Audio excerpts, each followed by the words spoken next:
এই টুনি, থাম বলছি। আমি তো আর দৌড়াতে পারছি না। রাজকন্যা, আপনি তো বলেছিলেন দৌড়ে দৌড়ে আমাকে ধরে ফেলতে পারবেন। তুই তো উড়েই চলেছিস আকাশ পানে, আর আমি দৌড়াচ্ছি। তাহলে কিভাবে তোকে ধরবো শুনি? রাজকন্যা, আপনি এখানে এভাবে ছুটোছুটি করছেন? ওদিকে যে মহারাজের অবস্থা খুব খারাপ, দ্রুত চলুন। কি বলছো কি? বাবা কি বেশি অসুস্থ হয়ে পড়েছে?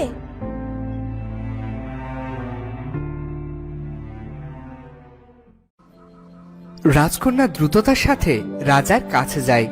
সেই সময় রাজবদ্ধ রাজাকে দেখছিল। রাজপুত্র, কি হয়েছে আমার বাবার? আমার বাবা চোখ বন্ধ করে আছে কেন? মহারাজের শারীরিক অবস্থার অবনতি হয়েছে রাজকন্যা। হৃৎপিণ্ডের গভীর সমস্যা। বাবা কি সুস্থ হয়ে উঠবেন না? এখন যে মন্ত্রীমশাইয়ের ক্ষমতা চারদিকে, কিভাবে আপনাকে বলি যে মহারাজকে চিরতরে শেষ করে সিংহাসন দখলের জন্য মন্ত্রীমশাই মহারাজকে নীরব বিষ দিয়েছে। এই প্রজাদের চাবুক মেরে পিঠের ছাল তুলে ফেল। মহারাজের আশকারায় খুব মাথায় উঠে গিয়েছিল। আমাকে মুখের উপর বলে খাজনা দ্বিগুণ করেন আমি কে? কত বড় সাহস! মন্ত্রীমশাই, মহারাজ যদি আপনার এই ধরনের কার্যকলাপ সম্পর্কে জেনে যায় তবে তো আপনাকে শাস্তি দেবে, সাথে আমরাও ফেঁসে যাব। কোনো ভয় নেই, কারণ মহারাজ এই মুহূর্তে শয্যাশায়ী, আর তিনি এরপর আর কোনোদিনও উঠে দাঁড়াতে পারবে না। মন্ত্রীর কথা মতো প্রহরীরা নিরীহ প্রজাদের উপর চাবুক চালাতে থাকে। ছেড়ে দিন, ছেড়ে দিন, আর মারবেন না। আর মারবেন না, দয়া করুন। না, আর সহ্য হয় না, মারবেন না। তাহলে দ্বিগুণ খাজনা দিতে রাজি হয়ে যা। মন্ত্রী মশাই, আমাকে মেরে ফেললেও আমি দ্বিগুণ খাজনা দেব না।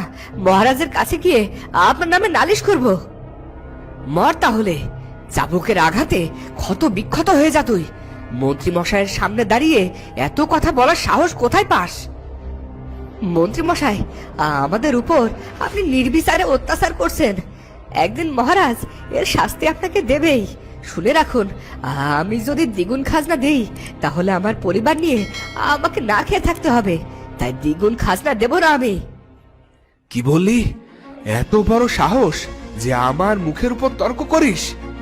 এই এই বেয়াদবটাকে এত বেত্রাঘাত করবি যেন বেয়াদবটা আর কথা বলার অবস্থাতে না থাকে।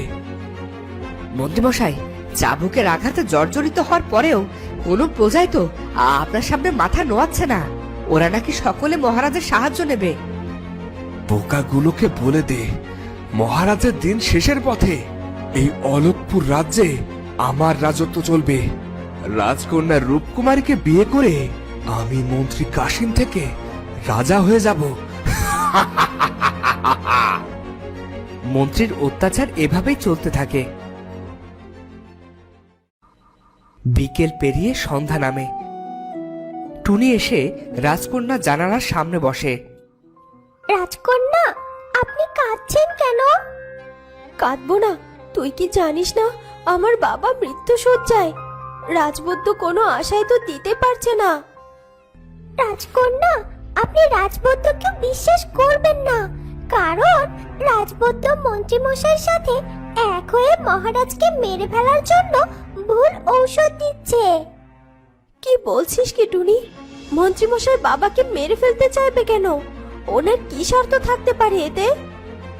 মহারাজকে মেরে ফেলে মন্ত্রীমশাই এ রাজ্যের রাজা হতে চায়। শুধু কি তাই, সে তো আপনাকে বিয়ে করতে চায়। তাই আপনাকে খুব সাবধানে থাকতে হবে। তাহলে কি হবে টুনি? আমি কার সাহায্য নেব? সব সৈন্য সামন্তকে এক করে মন্ত্রীকে বন্দি করতে বলবো?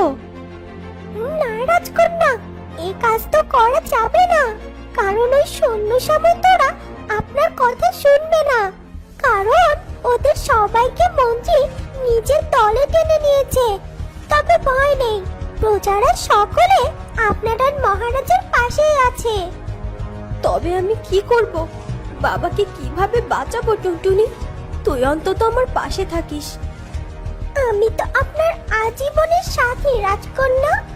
আমি আপনাকে ছেড়ে কোথায় যাব বলুন? আয়নায় নিজের চেহারা দেখেছেন? কাঁদতে কাঁদতে কি অবস্থা করেছেন চোখ মুখে। এখন একটু শুয়ে বিশ্রাম করুন, আমি বরং পরে আসবো।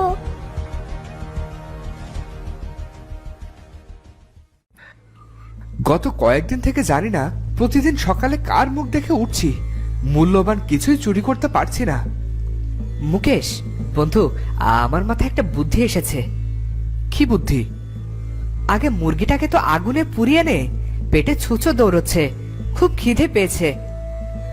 মুকেশ কাঠে আগুন জ্বালিয়ে সেই আগুনে মুরগি পোড়াতে থাকে। আচ্ছা, এটা হতে থাক, এবারে বল তোর মাথায় কি পরিকল্পনা এসেছে? আজ আমরা রাজপ্রাসাদে চুরি করব। মানে এই তুই কি বলছিস? তাকে তুই জানিস? আমি খুব ভালো করেই জানি। ধরা পড়লে গর্দান নিশ্চিত যাবে, কোনো মাপ নেই। শোন, গর্দান গেলে আমার যাবে, আর তোর কোনো ভয় নেই। তুই প্রাসাদের বাইরে থাকবি আর আমি ভেতরে যাব। সামির, আরো একবার ভেবে নে। 1 2 3, হ্যাঁ 3 বার ভেবে নিয়েছি। আর আজ আমরা চুরি করতে রাজপ্রাসাদের ভেতরেই যাব। মুকেশ ও সামির চুরি করার জন্য রাজপ্রাসাদের সামনে আসে। শোন মুকেশ, তুই নিচেই থাক, বিপজ্জনক কিছু দেখলেই শীষ দিবি, আমি চলে আসব। বেশ বন্ধু, সাবধানে যাস।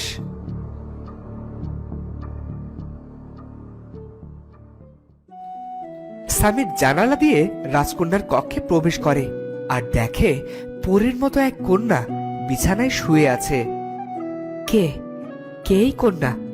এত লম্বা চুল, দুধে আলতা গায়ের রং, নিশ্চয় রাজকন্যা হবে। সামির রাজকন্যার কাছে এগিয়ে যায়। বাহ, কি সুন্দর রাজকন্যার হাসি! ঘুমিয়ে ঘুমিয়েই তিনি হাসছেন, আর মুখ জুড়ে শুধু মায়া। হঠাৎ রাজকন্যার ঘুম ভেঙে যায়, আর সামনে সামিরকে দেখে রাজকন্যা ভয় পেয়ে চিৎকার করে ওঠে।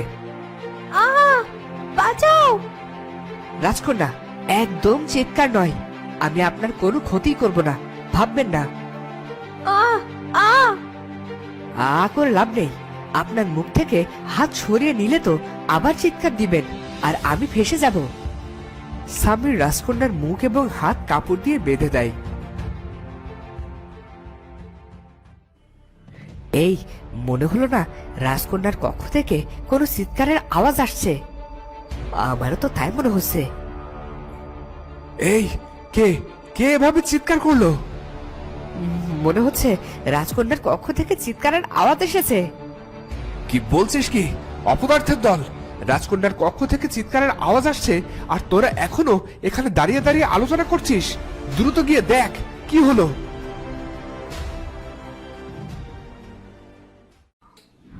সামির রাজকন্যাকে বেঁধে রেখে রাজকন্যার কক্ষের সামনে পাহারাদারকে মেরে দ্রুততার সাথে সেই পাহারাদারের পোশাক পরে নেয় আর বেরিয়ে পড়ে।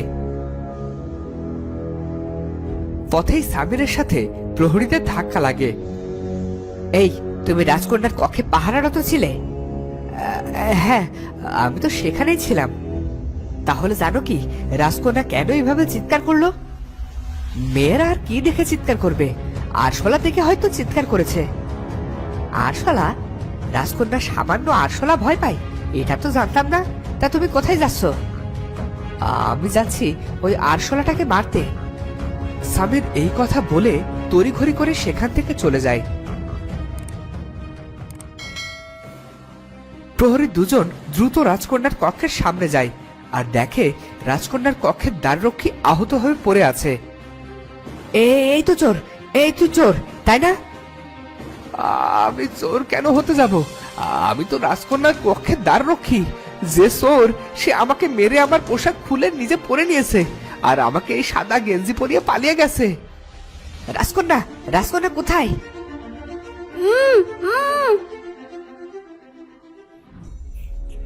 আরে রাজকন্যা, আপনার এই অবস্থা কে করলো?